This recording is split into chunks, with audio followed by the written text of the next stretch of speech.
చంద్రబాబు నాయుడు గారి సర్కార్ ఏదైతే ఉందో రాష్ట్రాన్ని ఎలా ఆర్థికంగా విధ్వంసం చేస్తుంది అనడానికి నిదర్శనమే ఈ వార్త. జీఎస్టీ నేలచూపులు గణనీయంగా తగ్గిన రాష్ట్ర జీఎస్టీ ఆదాయం 2024తో పోలిస్తే 2026 మే నెలలో 173 కోట్ల రూపాయలు తగ్గినటువంటి ఆదాయం, గతేడాదితో పోలిస్తే 86 కోట్ల రూపాయలు తగ్గుదల. ఎంత దుర్మార్గం ఇది! చంద్రబాబు నాయుడు గారు ఎన్నికలకు ముందు వైఎస్ఆర్ కాంగ్రెస్ పార్టీ మీద విమర్శలు చేస్తూ 13, 14, 15 అన్నట్టు వేలం పాట పాడినట్టుగా వైఎస్ఆర్ కాంగ్రెస్ పార్టీ అప్పులు చేసింది. నేనొస్తే సంపద సృష్టిస్తా, సంపద సృష్టికర్త నేనే, సృష్టించిన సంపదని మీ అందరికి పంచేస్తా అని చెప్పి ఉత్తరకుమాల ప్రగల్భాలు పలికారు. ఆ ప్రగల్భాలు పలికిన తర్వాత ఈయన అధికారంలోకి వచ్చి 2 సంవత్సరాలైంది. ఈ 2 సంవత్సరాల్లో 3,50,000 కోట్లకు పైగా అప్పు చేశారు. ఎక్కడైనా గ్రామాల్లో ఇటుకేశారా ఏంటి? ఇటుకేలా. సచివాలయాలు నిర్వీర్యం, రైతు భరోసా కేంద్రాలు నిర్వీర్యం, విలేజ్ క్లినిక్స్ నిర్వీర్యం, కొత్తగా ఒక స్కూల్ కట్టింది లేదు, కొత్తగా ఒక పోర్ట్ కట్టింది లేదు, ఒక మెడికల్ కాలేజ్ కట్టింది లేదు, ఒక ఫిషింగ్ హార్బర్ కట్టింది లేదు, ఒక రోడ్డు వేసింది లేదు. కానీ 3,50,000 కోట్లకు పైగా అప్పు.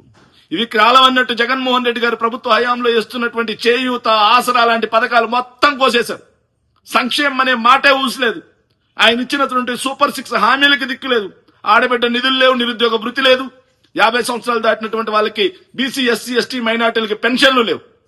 కానీ 3,50,000 కోట్ల రూపాయలు అప్పు ఏం చేశారా అంటే సమాధానాలు లేవు. మరి ఆయన సృష్టిస్తా అన్న సంపదైనా సృష్టించారాయా అంటే 2024 మే నెలతో పోలిస్తే 2026 మే నెలకి 173 కోట్ల రూపాయలు జీఎస్టీ రాష్ట్ర సంపద ఆవిరైపోయింది. కానీ బాబు అనే అతను ఎవరైతే ఉన్నారో రాష్ట్ర ప్రధాన పన్నుల అధికారి, ఆయన మాత్రం గత సంవత్సరం యొక్క ఆదాయాలు మార్చేస్తారు. బాబు గారి పర్ఫార్మెన్స్ సూపర్ అని చూపించడం కోసం దొంగ లెక్కలు చూపెడతారు. దొంగ లెక్కలు చూపెడుతూ ఇలా ప్రజలను మభ్యపెడతారా? నాడేమో సంపద సృష్టి అని నిజమైన సంపదని చంద్రబాబు నాయుడు గారు ఆవిరి చేసి పడేస్తూ, ఈ రోజేమో పిల్లలే సంపద అంటారు, పిల్లల్ని కనండి అంటారు. ఏమి దుర్మార్గం!